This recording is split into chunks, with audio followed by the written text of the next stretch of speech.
Okay, so the site itself was it's called Tanyard Basin, and this is an area where the canal used to run through historically, and there was an old a tannery there, and it was very much used for industry and things like that.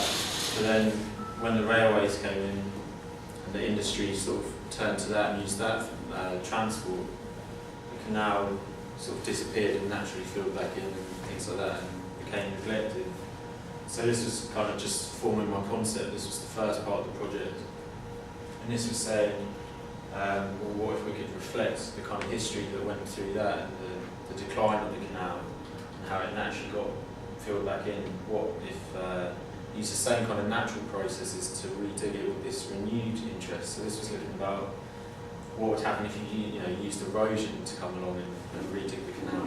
So, but again, this was just a kind of concept and kind of forming ideas.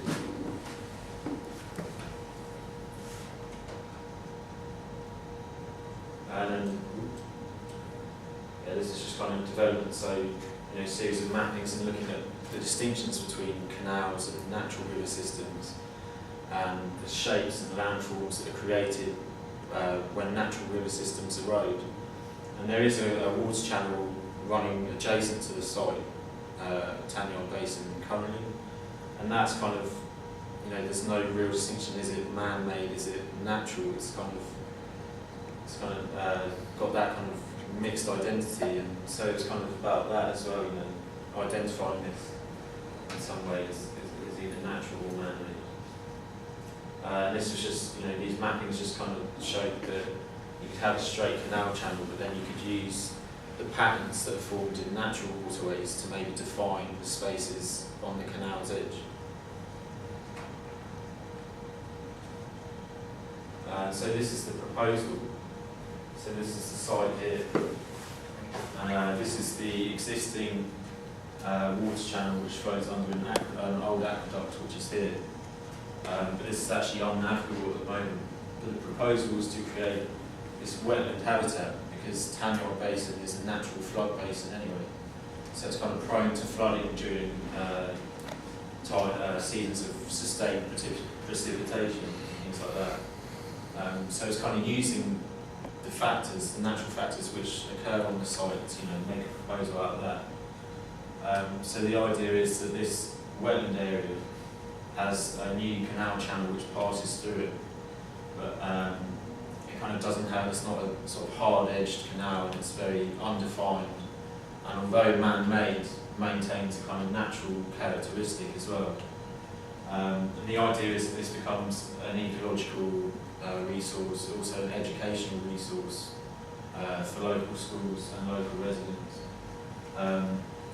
Also a kind of unique sort of experience on the canal to move through this undefined area, and also to move through all this habitat and wildlife and temporary moorings shown here within the site to allow people to come, maybe stay overnight or sit there in the day.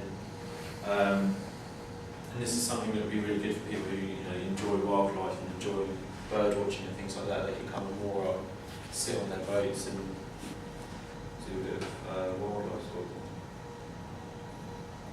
spotting. And this is just about the species zoning on the site. So you have the different areas of wetland which support different habitats and different plant species as well. So things like that aquatic bed, which is the open water, moving through deep marsh, through to shallow marsh, and then the kind of flood meadow as well. And this was just sort of saying a little bit about the different species which you would find there and hope to establish there. And this is just about the flooding. This was saying how this, rather than being a static site, this would be constantly evolving. So through the seasons, with this fluctuation in water level that already exists in Tanyard Basin naturally, it would allow for these different habitats, so the aquatic bed, the shallow marsh, the deep marsh, and the flooded meadow, during different seasons and water levels. It would allow these different regions to colonise various extents and things. So this would be a constantly changing sort of wetland area, changing throughout the seasons. And this is just a little just maybe an experience of what it might be like to travel through this on a boat and moor up, sit and do some bird watching and things like that. But yeah, that was the proposal. Thanks. Are there any questions or comments? I noticed you said keen ornithologist. Can you be an unkeen on? Maybe it would encourage people to get into it who hadn't done it before. Yeah. So maybe you could become a keen one for it. We've got a project to develop the eco-boat in terms of electric, like electric eel or solar powered stuff. Yeah. That would fit In really fact, well into I think the trust already have a boat, and I think they're commissioning a new boat, which is an electric boat, which they're going to use for their interpretation They've just purposes. acquired it. Have they? Yeah. Okay. So that's new news. Yeah. That's news since we were there. It'd be really nice with that, the educational boat as well that they're showing in Brentford with that. That'd be really nice as well.